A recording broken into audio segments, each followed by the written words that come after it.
Hey guys, welcome to another installment of Cof P1 farm for Guild Wars 2. In this farm, I'm going to show you exactly what the Mesmer does in Cof P1 farm. Let me turn my chat off real quick. Alright, once you go in, there's a little tidbit. One of your teammates can actually go to the right and talk to Farah. And when they do that, you need to watch the cutscene for about 5 to 6 seconds, and then skip it. This way, your teammate can actually teleport Farah on to where the main team is, and when they do that, um, you can actually uh, save about 30 to 40 seconds. But every single person has to actually select uh, the option for it to work. If you don't, then it doesn't work, and it actually wastes a lot of time as well. So don't let the timer run out. As you can see, I popped my Omnum bar and my potion. I also replaced my portal entry with Mantra of Pain, and I charged it up, and I charged my Mantra of Resolve up as well to get ready for the dungeon. And also, as you can see, this right corner where I just swang my sword at, and as you can see, some of the warriors are actually hitting it as well.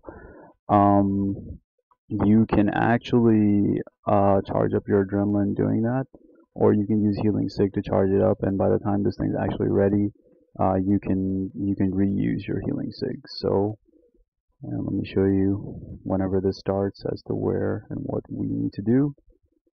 So let's see here. Okay, it started, and as a Mesmer, you need to put your force skill right there on top of the turret, which actually forces these things to switch right next to the turret. And when they do that, your warriors can actually attack everything pretty fast. Also, you need to drop feedback down, and with feedback, you can actually reflect the attack of the other turret, so your warriors and yourself don't die, as I did there. But feedback only lasts for so long, and well, you just need to be sure when to use it. Here, as you see, the warriors are placing banners. As a warrior, you need to place your banner in this corner right here because it gives you the most room. And finally, as a Mesmer, you need to put your force skill over there, which allows for the boss to be moved into that corner so the warriors can simply wail on him. And at the same time, you need to pop your time warp, and if you have a very good team of warriors, they can actually just use their 100 blades and kill this thing within a few seconds. And actually, before time warp even runs out, and that's the first half of the boss that you need to kill for this farm.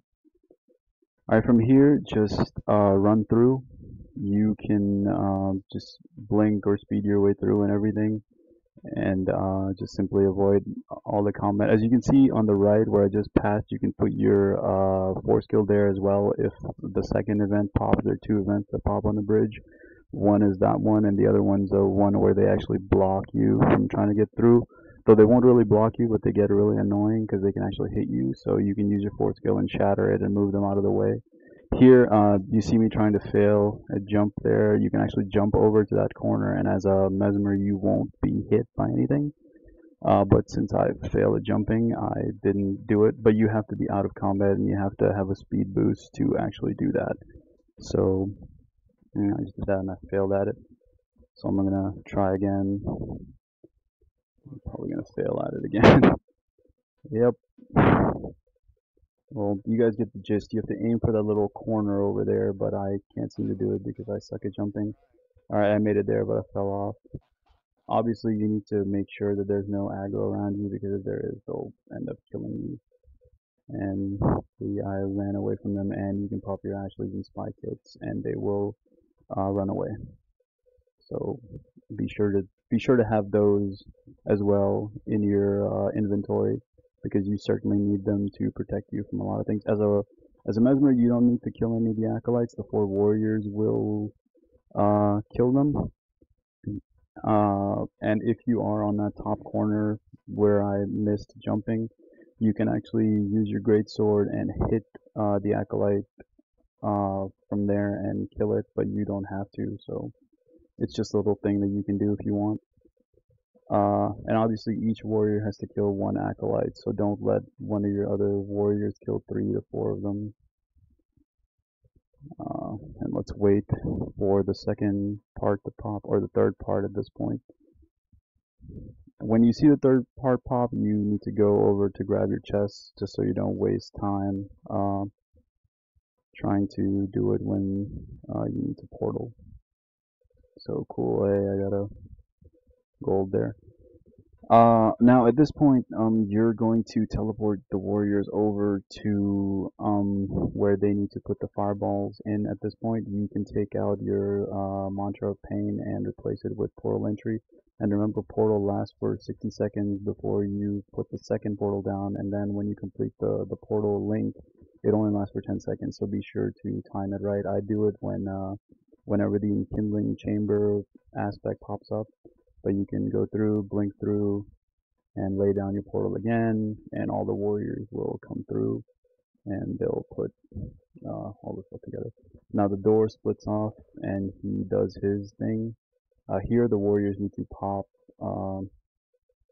there for great justice to allow the door the maximum amount of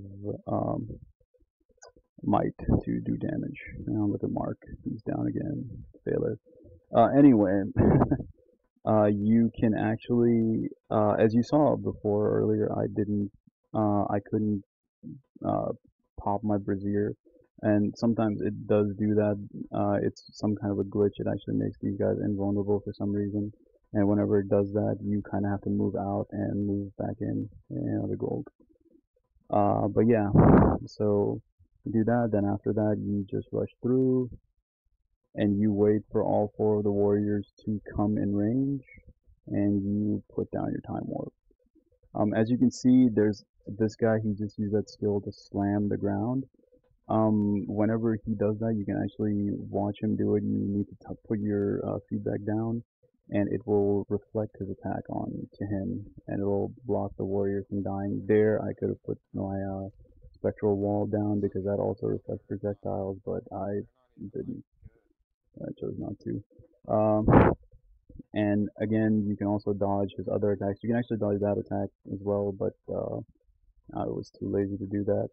And the warriors can actually dodge that fire attack. You can just move around, and once you get out of his way, it'll be dodged. And his other big attack that he does, you can just roll back in the middle of it, and it will finish up.